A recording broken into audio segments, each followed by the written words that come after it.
Welcome to the It's Your Fate podcast. Conversations to guide your steps and light your path in deciding your definite major purpose. I'm your host, Lefford Fate. Hello, this is Lefford Fate, and in this series of 17 podcast episodes, which is hosted by my good friend and colleague Mike Saunders, you're going to learn about the principles to a positive mental attitude. Hey, welcome guys. Today we have with us Napoleon Hill certified leader Lefford Fate, and we're going to be talking today about principle number 7, positive mental attitude. Lefford, welcome to the program. Hey, thank you very much, my friend. How are you today? Hey, doing awesome. And, this is just such a wonderful process that we're going through because it's such a neat thing to see how these principles tie into each other and then amplify and integrate together. And at the end, these steps are leading to success. So tell us a little bit about this principle, positive mental attitude, and why is it relevant for today? Because as we know, Napoleon Hill wrote this a couple weeks ago, right? A couple decades ago, longer than that. So why is this relevant for today? Well, I think it's relevant for today is because there's so much negative in the world today. If you pick up your paper, if you go on the internet, if you watch television, Democrats, Republicans, independents, conservatives, liberals, everybody's going at each other, and it's negative, negative, negative. And let's be honest, if you wallow around in the mud, and forgive my Georgia because that's going to come out, but if you wallow around in the mud, you're going to get dirty. So if all you do is deal with negative, negative, negative, that's what's going to come out of your life, and that's what's going to be a part of your life. I think in computer language they say it easily: garbage in, garbage out. Garbage out. Yeah. So I think it's very important that we pay attention to how can we be more positive. I'm not talking about unrealistic, but positive in a way that something can pass on or come out. I think we'll be much better off. When you were mentioning that, it made me think of something, the word realistic, because I would venture to say that some people could think, well, listen, I'm having a really bad day. How are you going to make something positive out of that? So you have to be realistic, and you can't say, wow, I just totaled my car. What a wonderful opportunity this is. So how do you be positive in light of things that are happening today that have negativity surrounding us? Well, let's be honest. I hear that a lot when people are talking about realism and positive.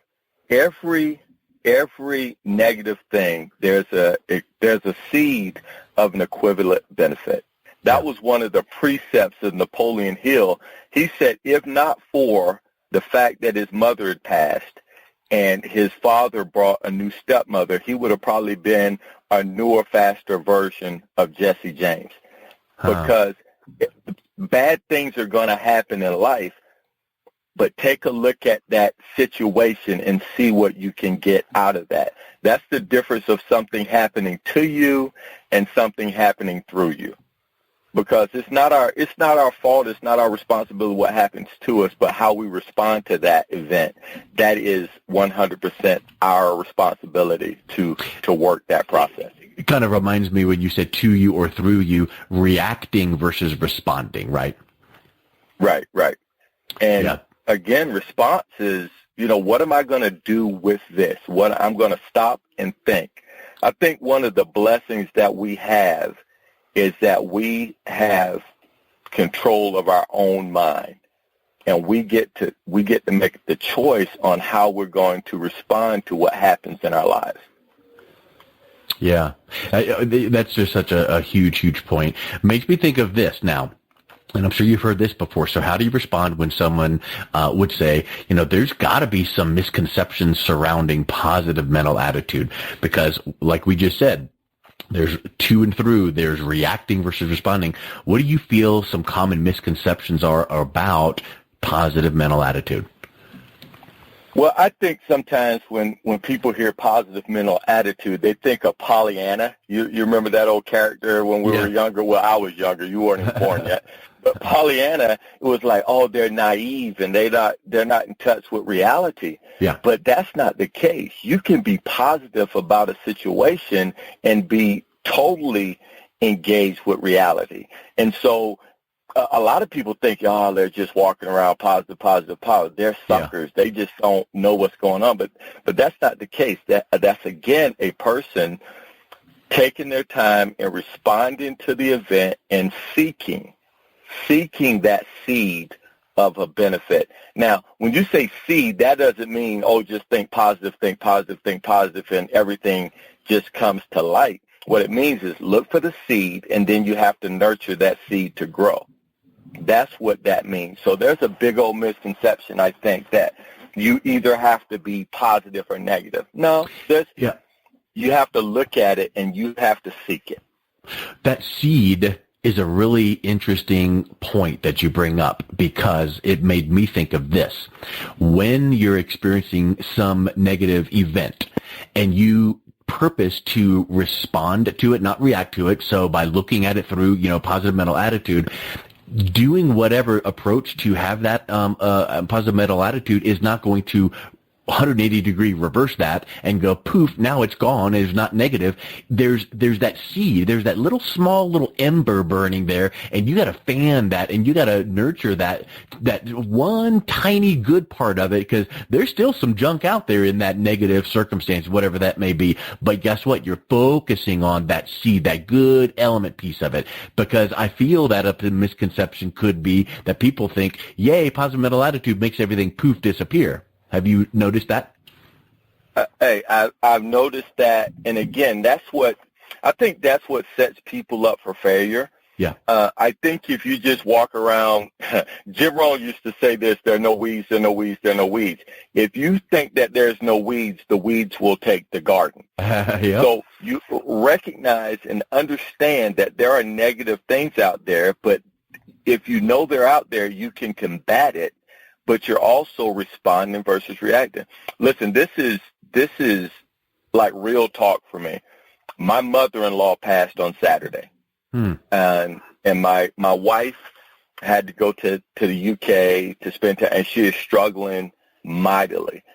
Now, some people would say, well, what's the benefit of that? I said, it's not a benefit, but what's going on is that she and her other siblings, who haven't always gotten along because of, trivial things get in the way. Yeah. But they've had to come together and discuss and just work through the process, and it's bringing them closer together.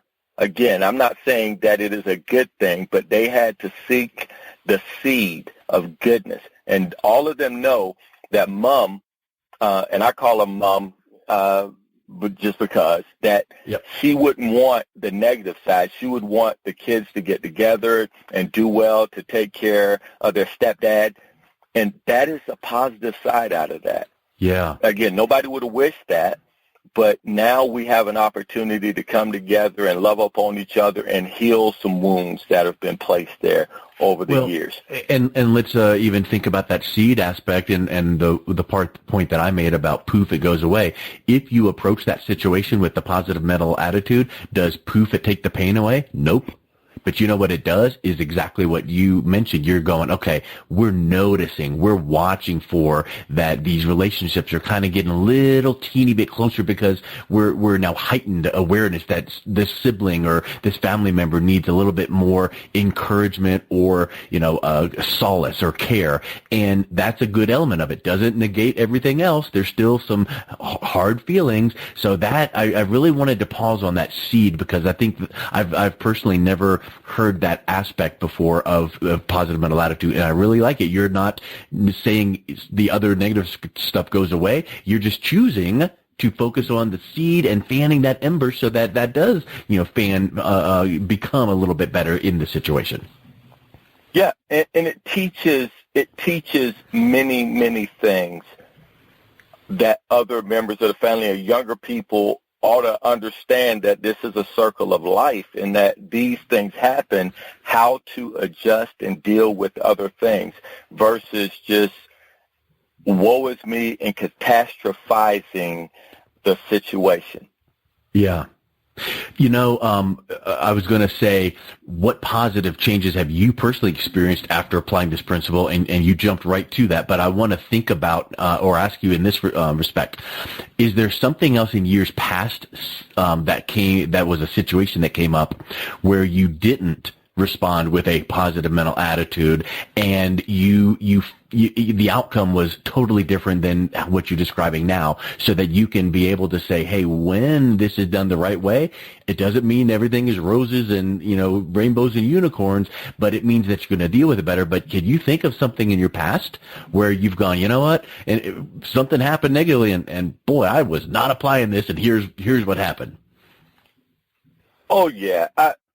Listen, I've ridden with anger and everybody's fussing and fighting and getting all irate, and I went with that path, because sometimes if you're not in control of your emotions, then you flow with it. And this isn't, I'm not perfect by any stretch of the imagination, but I remember when I was a young airman, we were at a club, we were dancing, and we were hanging out, and somebody sucker punched one of my friends.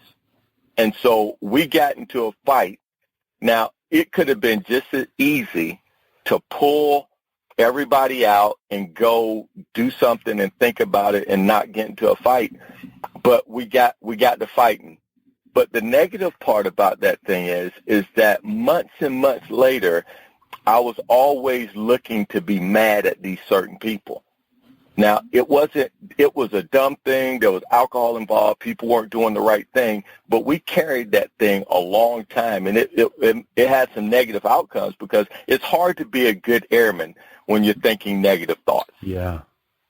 And you're walking around with a chip on your shoulder. So I've done the other side where I've totally messed up.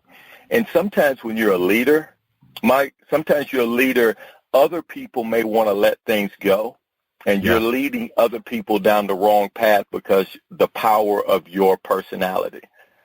So it's, to me, one of the biggest things, and this is off subject, but for me as a leader, my biggest failures in my life is when I've led somebody else down the wrong path, because everything rises and falls on leadership. Yeah. And you can lead somebody in the right direction or the wrong direction. And I hurt other people by leading them down the wrong path. Well, and then if you think about that one statement and go, if that domino starts falling in that direction, then that person is emulating what they saw from you. They start emulating it to their circle of influence, and then it just becomes this domino effect in a negative way. But then flip that out on the opposite and say, when you train and teach someone to choose and respond and not react and use that positive mental attitude, now how about that ripple effect? How about that domino effect now? And that becomes something that draws you into wanting to apply that positive mental attitude because of the people around you. Exactly. It's just being positive and figuring out how to make the situation better. Because let's be honest, negative things, bad things are going to happen in this world. That is not negative thinking. That's truthful thinking. What are you going to do when it happens? What are you going to do? Yep. And thinking positive and looking for that seed of equivalent benefit, then you can go there and you can start nurturing that seed, and it'll come out better on the other end. Because most of the negative things, the diseases and the medicines that we have developed have come across because of something negative happened, and they found cures. That is that cycle of something bad happens, somebody does it to fix it, and then we get better, we get stronger, we grow longer, we live longer. It's basic science, basic common sense, if you think about it. Yeah. Hey, so you're a certified Napoleon Hill leader. What can you think of some time that you've worked with someone and helped them notice an obstacle in their life and then apply this principle so that they can get past it? Because I feel like just being aware and noticing in your own life is a big part of the battle. So how do you show and help your people you work with to be able to be aware so that they can work through that with that positive mental attitude? One of the newest processes that I went through. I was working with this gentleman that had been working on his job for 23 years. He had become disenfranchised. He thought he was going to get a promotion. And he ended up not getting that promotion, and he started getting disgruntled. And he went to his boss's boss and said, hey, if there's anything out there that a new position, I'd like to get it because I'm not getting along with my boss.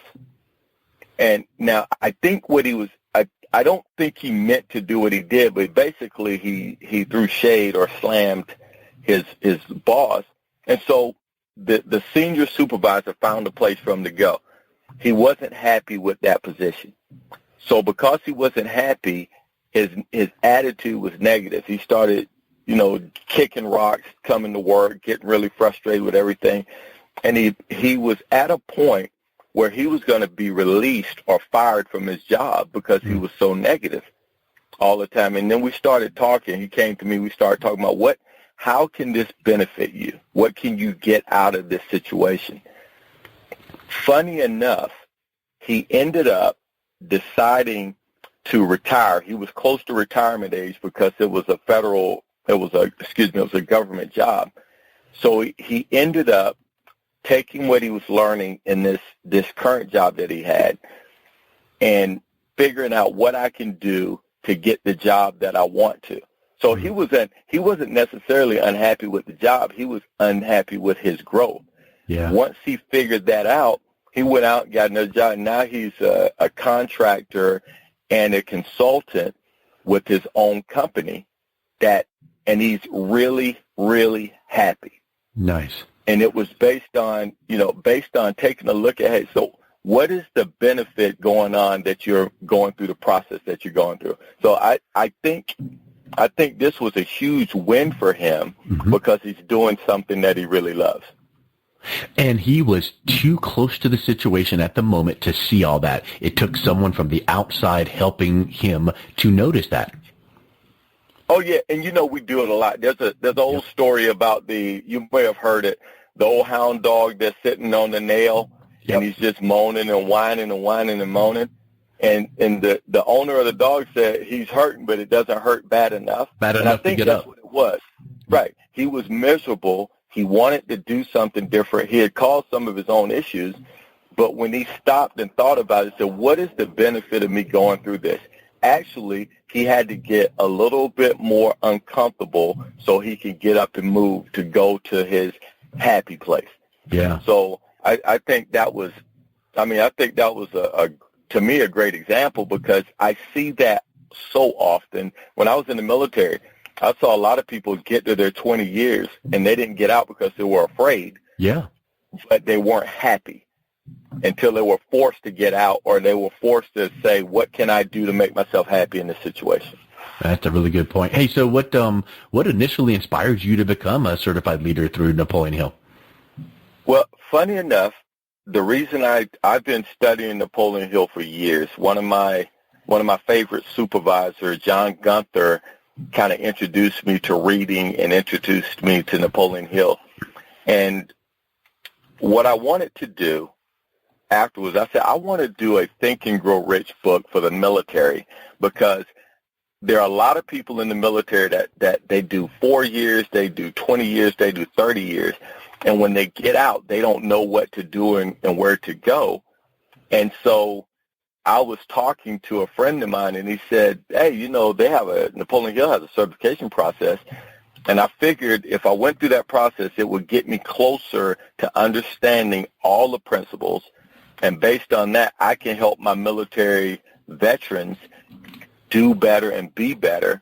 And there will be a process that I can use based on my 30 years of military service and getting close to the fire with the Napoleon Hill Foundation. I would be able to write this book and be able to help our veterans.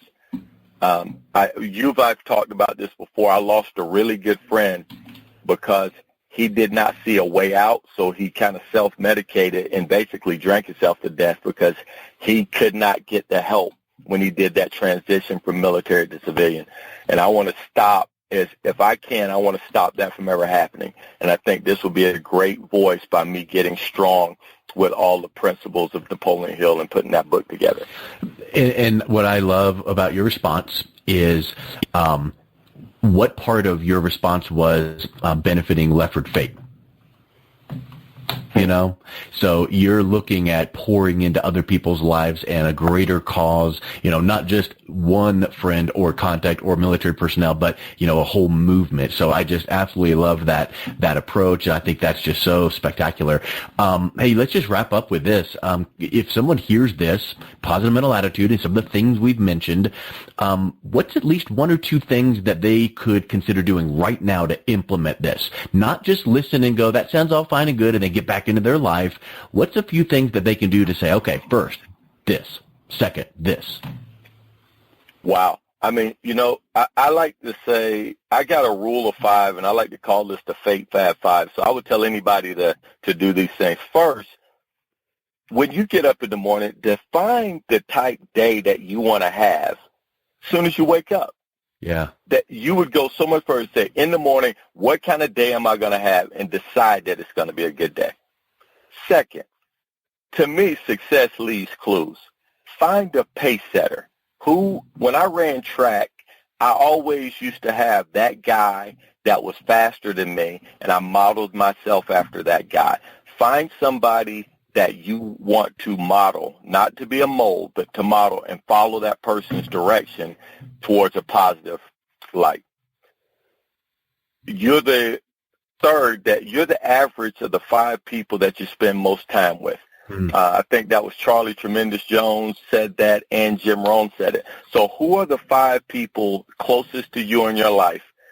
Figure those 5 people out. And if you're the best, the smartest, the brightest, you might need to get another person in your life so you can be stronger and better and faster. I like this thing called the hour of power. I take 20 minutes every day that I read, 20 minutes every day that I listen to some motivational messages, and 20 minutes a day as a minimum. I exercise, and I do that in the morning, whether it's a little jog, whether it's push-ups, jumping jacks, or whatever. So your hour of power every day. Read, listen, and exercise. And finally, at the end of every day, I sit down and I write out what I'm grateful for. I have a gratitude log.